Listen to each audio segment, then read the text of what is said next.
여러분 안녕하십니까? 연애가 어려운 남자 김연어입니다. 회사 출장이 끝나고 서울로 올라가는 길에 휴게소에서 커피를 마시며 잠깐 쉬었습니다.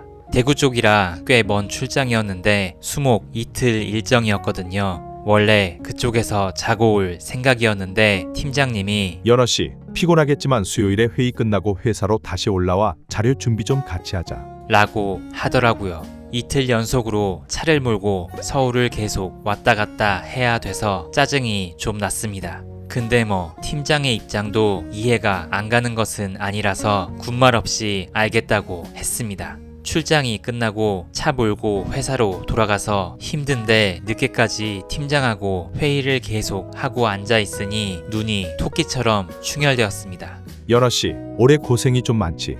회의 끝날 즈음 팀장이 살짝 얘기합니다. 제 표정이 너무 안 좋았거든요. 연어씨, 우수사원으로 추천하려고 생각 중이다. 땡땡 프로젝트 진행하느라고 고생이 많았고 앞으로도 어쩌고. 예, 좋네요. 약간 기분이 좋아졌습니다. 감사하다는 얘기를 하려고 했는데 팀장은 자기 얘기만 하고 바로 회의실을 나갔습니다. 민망했나 봅니다. 확실히 요 몇 달 제가 일로 고생을 많이 하긴 했습니다. 화장실에 가서 거울을 봤습니다. 웃을 때면 생기는 눈가주름과 팔자주름이 요즘 많이 깊어진 게 눈에 띕니다. 제 얼굴을 보기가 싫습니다. 내가 내 얼굴을 못생겼다고 생각하는데 소개팅 상대방이 내 얼굴을 좋아하길 바라는 것은 욕심이 아닐까 하는 생각이 스쳐 지나갑니다. 요즘 스킨 로션을 꽤 비싼 걸 쓰지만 젊음을 되찾아올 수는 없습니다. 우수사원으로 추천받는 것, 이건 내 목숨값이다 라는 생각이 들었습니다. 예전에는 회사에서 늦게까지 일해도 아무 생각이 없었습니다. 그냥 주어진 대로 열심히 일할 뿐이었죠. 근데 나이가 든 요즘에는 내가 젊음과 목숨을 여기에 갈아 넣은 대가로 이 돈을 받는 거였구나 는 것을 깨닫고 있습니다. 그렇게 생각하니 연봉을 조금 더 받는다고 해도 전혀 기쁘지가 않고 어떻게 하면 한 번뿐인 인생을 조금 더 만족스럽게 살 수 있을까 고민이 되었습니다. 그리고 그 방법은 지금은 결혼밖에는 떠오르지 않습니다. 늦은 밤 사무실에서 야근하다 보니 예전 영상에서 이야기했던 29살 여자 신입사원이 눈에 띕니다.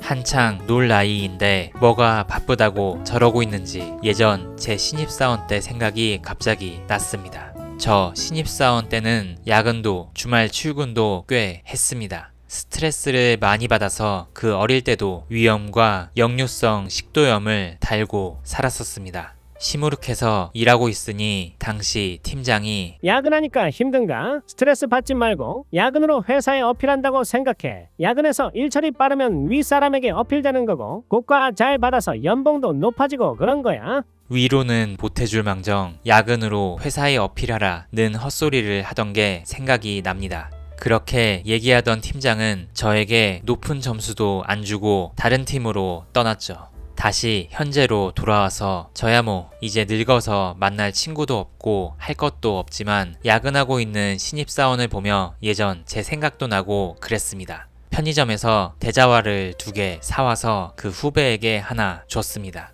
얼른 끝내고 집 가요. 나도 맨날 야근했더니 간 수치가 올라가서 피부가 칙칙해졌어요. 땡땡씨는 아직 아닌 것 같긴 하지만 감사합니다. 어색한 표정으로 인사를 하네요. 그 전까지는 신입사원에게 사적으로는 말 한마디 한 적 없었거든요. 노잼 멘트 때문에 괜히 더 멀어진 것 같습니다. 회사 생활은 이렇고요. 요즘에 말씀드렸던 토익 공부를 계속 하고 있습니다. 온라인 강의를 2달째 듣고 있고 한 2~3달 뒤에 시험도 쳐볼 예정입니다. 예전처럼 집중이 잘 안 되네요. 특히 독해가 너무 오래 걸립니다. 만점을 받고 싶은데 지금 실력으로는 800 후반 정도 나오지 않을까 싶네요. 그리고 하루는 강남역에서 친구 2명을 만나 늦게까지 술을 마셨습니다. 고등학교 때부터 알던 친구로 저 빼고 2명은 유부남 의사입니다. 육아 얘기, 둘이서 의학용어 써가면서 병 얘기, 제 소개팅 얘기 등등을 하지만 술 많이 먹다 보면 결국에는 예전 얘기들을 또 하게 됩니다.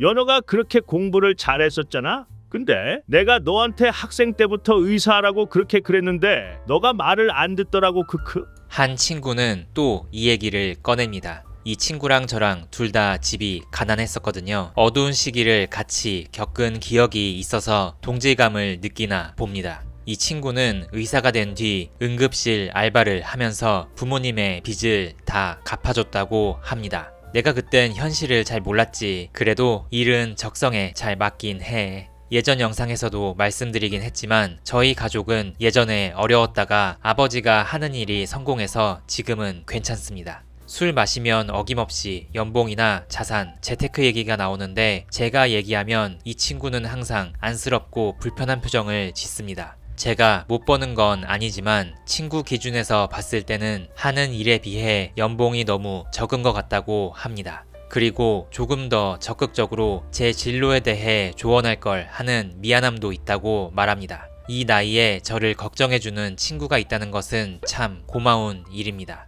예전에 많이 했던 다른 이야기도 나옵니다. 벌써 10년 전인데 예전에 같이 아는 친구 중 한 명이 명품과 유흥에 빠져서 카드 리볼빙 하다가 사채까지 한 6천만 원을 쓰게 되었습니다. 그래서 친구들에게 돈을 빌리러 다녔죠. 통화를 했는데 자기 죽을 거라고 하면서 막 울고 그래서 마음이 약해졌습니다. 정말 친한 친구였던지라 저는 250만 원, 그 친구는 400만 원을 빌려줬습니다. 근데 뭐 갚을 리가 없잖아요. 저는 돈을 빌린 적도 없지만 만약 빌린다면 마음이 찔리니까 적어도 여유되는 만큼 한 달에 몇만 원이라도 갚을 것 같거든요. 근데 그 친구는 그러지 않았습니다. 한 2년 뒤 그 친구랑 결혼식장에서 마주쳤습니다. 어차피 안 갚을 걸 아니까 굳이 얘기는 안 했죠. 근데 야, 일로 와. 의사 친구가 그 친구를 구석으로 끌고 가더니 야, 나는 그래도 의사지만 연어는 회사원이잖아. 연어 돈은 갚아라. 에이 그래 갚을게.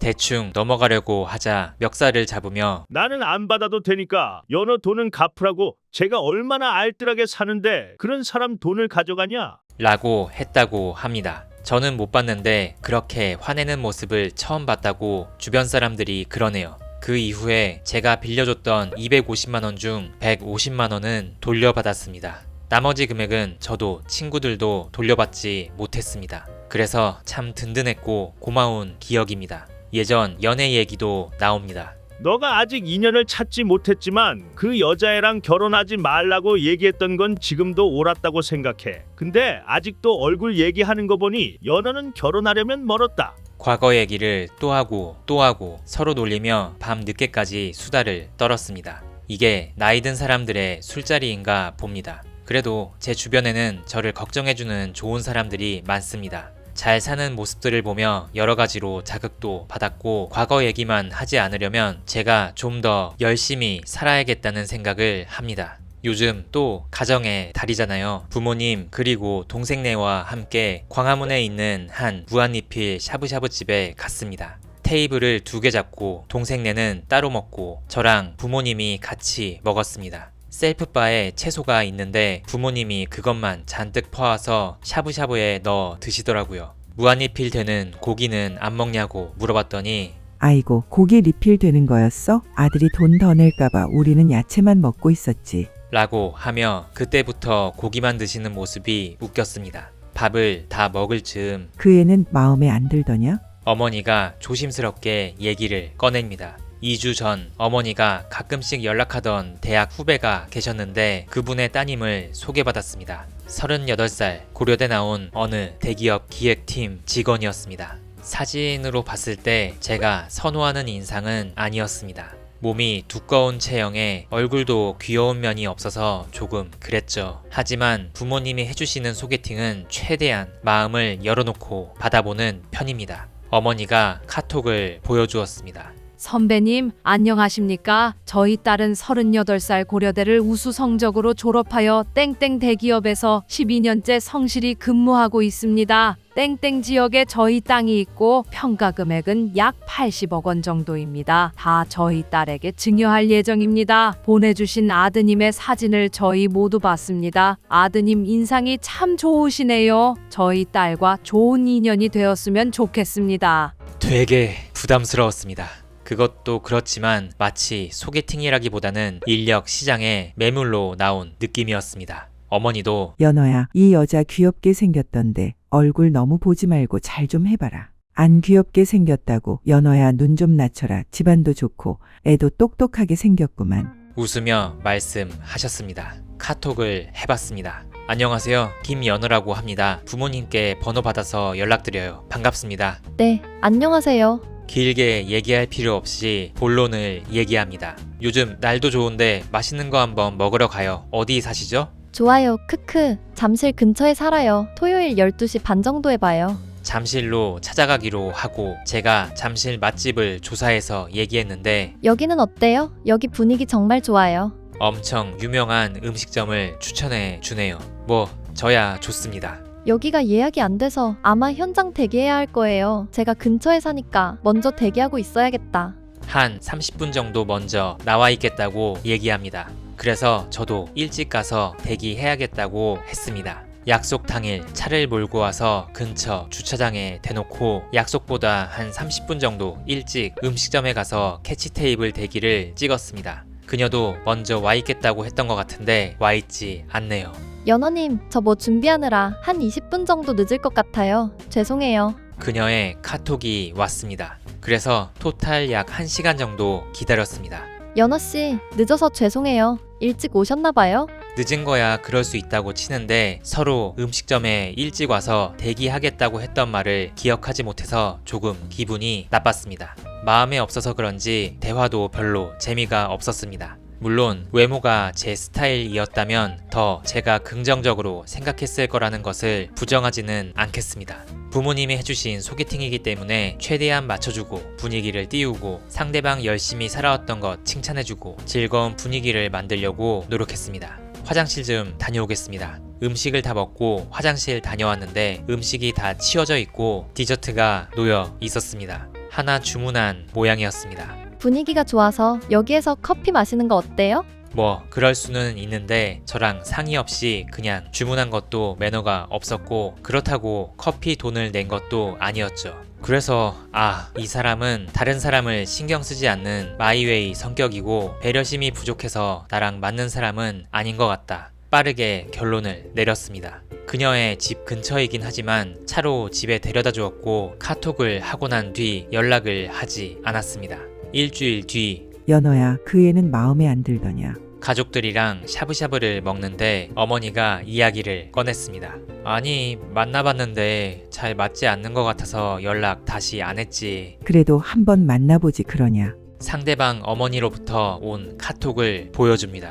선배님께 저희 따님이 많이 부족하지만 제가 남 부끄럽지 않게 키웠습니다. 제가 보기에는 선배님 아드님과 저희 딸이 너무나도 잘 어울리는 한 쌍인 것 같습니다. 대화도 잘했다고 하던데 아드님이 성격이 신중하고 점잖아서 이야기를 안 하는 것 아닌가요? 남자가 적극적이면 여자는 따라온다고 하더군요. 선배님께서 아드님께 잘 말씀해 주셔서 적극적으로 연락할 수 있도록 부탁드립니다. 이렇게 얘기하는데 어떡하냐? 그쪽은 마음에 들어하는 것 같은데 웬만하면 잘해보지. 여러 번 연락도 해보고. 아니 그저 그랬는데 아무 마음도 없는데 억지로 연락할 수는 없잖아. 어머니는 그쪽 따님도 인상 괜찮아 보이는데 아들이 마음이 없다고 하니 어쩌겠냐는 말로 대응하고 있었습니다. 제 일로 어머니께 스트레스를 드리고 있었네요. 그래도 제가 겪었던 일들에 대해서는 이야기하지 않았습니다. 그러면 집안 싸움이 될 것 같아서. 근데 이렇게 상대방 부모님 쪽에서 깊이 관여하시다니 정말 부담스럽더라고요. 웬만하면 한두 번 더 만나보고 판단하는 게 낫지 않겠어? 싫어. 아예 마음이 없는데 한두 번 더 만나고 그때 거절하면 그게 더 실례야. 갑자기 분위기가 싸해졌습니다. 내가 너무 짜증을 냈나? 원래 부모님이 소개팅을 시켜줘도 이런 식으로 계속 물어본 적은 없었거든요. 물론 그쪽에서 압박을 주긴 했지만 그보다는 아들이 결혼을 못해서 답답하고 걱정되는 마음도 있었겠죠. 불효자가 된 기분이었습니다. 면목이 없네. 조금 침묵하다가 한숨을 쉬며 얘기했습니다. 너가 싫다면 어쩔 수 없지. 근데 이래서 거르고 저래서 걸으면 만날 수 있는 사람 없다. 이제 네 나이에 완벽한 사람은 없어. 결혼 자체를 못하는 나이가 되기 전에 좀 더 타협하고 눈 낮춰서 만날 필요가 있을 것 같다. 듣던 아버지가 얘기합니다. 알겠어. 저도 시간이 얼마 남지 않은 걸 알고 있습니다. 힘내서 또 찾아봐야죠. 며칠 뒤 연어 씨, 안녕하세요. 땡땡이 어머니 되는 사람입니다. 저에게 카톡이 왔습니다. 연어 씨가 연락이 없어서 저희 딸에게 적극적으로 연락 한번 해보라고 했는데 딸도 연어 씨가 마음이 없는 것 같다고 연락을 주저하더군요. 괜찮으시면 저희 딸하고 한번 더 만나서 대화해보세요. 알고 보면 여성스럽고 장점도 많은 사람입니다. 직접 이렇게 연락이 오다니 머리가 아파졌습니다. 고민을 진짜 많이 하다가 어머님 연락 주셔서 감사합니다. 땡땡님과 좋은 대화를 나눴습니다만 아쉽게도 이성적인 느낌까지는 없었던 것 같습니다. 죄송합니다. 라고 보냈습니다. 한 몇 시간 동안 답장이 없다가 사실 저희 딸도 별로 마음이 없다는데 제가 아쉬워서 한번 얘기 걸어보았습니다. 이렇게 왔습니다. 적극적으로 나서는 스타일이신가 보다 부담스럽다 생각하면서도 따님의 결혼을 위해 노력하고 싶으신 그 마음만큼은 이해를 하겠더라고요. 저는 아니었지만 그분도 좋은 남자를 만날 수 있길 바랍니다. 요즘 날이 좋은데 이럴 때 계속 혼자 지내고 있으니 외롭습니다. 근데 20대나 30대 초반 시절과는 느낌이 다른 것 같습니다. 이제는 정말 마음을 놓고 얘기할 친구가 없어서 외로운 느낌이네요. 얼른 대화가 잘 통하는 사람을 만났으면 좋겠습니다. 대본을 쓰고 있는 도중 또 다른 소개팅한 사람에게 카톡으로 좋은 사람 만나라 라는 말을 들었습니다. 슬프지만 힘내보겠습니다. 오늘 영상은 여기까지입니다. 모두 행복하시길 바랍니다.